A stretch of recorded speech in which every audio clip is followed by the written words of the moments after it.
Dua orang Hakim Agung dan Panitera Mahkamah Agung atau MA dipanggil tim penyidik Komisi Pemberantasan Korupsi KPK untuk diperiksa sebagai saksi terkait perkara dugaan tindak pidana pencucian uang atau TPPU dengan tersangka mantan Hakim Agung Ghazal Basaleh.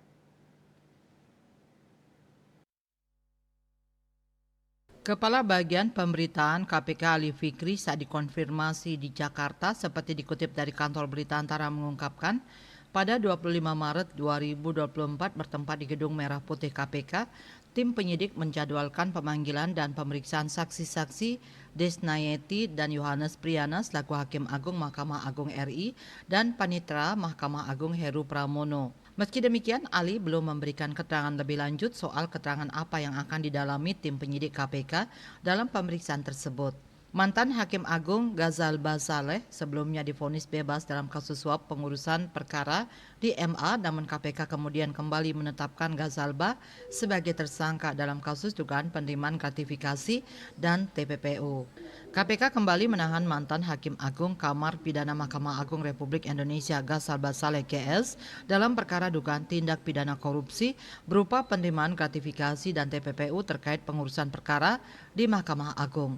Asep mengatakan Ghazal Basaleh diduga telah memanfaatkan jabatannya selaku Hakim Agung Kamar Pidana MARI sejak 2017 untuk mengkondisikan isi amar putusan yang mengakomodasi dan menguntungkan pihak-pihak tertentu yang berperkara dan mengajukan upaya hukum di MA.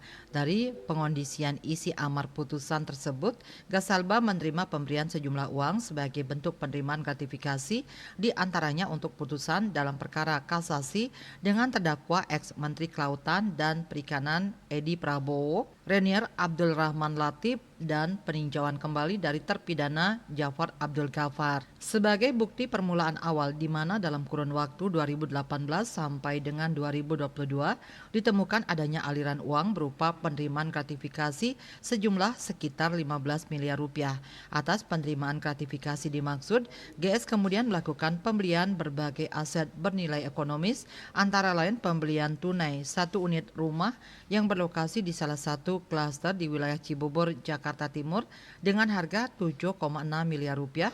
Kemudian pembelian 1 bidang tanah beserta bangunan di wilayah Tanjung Barat, Jagakarsa, Jakarta Selatan dengan harga 5 miliar rupiah. Penyidik juga menemukan adanya penukaran sejumlah uang di beberapa money changer menggunakan identitas orang lain yang nilainya mencapai miliaran rupiah. Penerimaan gratifikasi tersebut tidak pernah dilaporkan Ghazalba pada KPK dalam waktu 30 hari kerja sejak diterima serta tidak mencantumkan aset-aset bernilai ekonomis lainnya dalam laporan harta kekayaan penyelenggara negara LHKPN. Atas perbuatannya, Ghazal Basaleh dijerat dengan pasal 12B Undang-Undang Nomor 31 Tahun 1999 tentang pemberantasan tindak pidana korupsi sebagaimana diubah dengan Undang-Undang Nomor 20 Tahun 2001 Junto Pasal 55 Ayat 1 ke 1 KUHP. KMB Bali Pos melaporkan.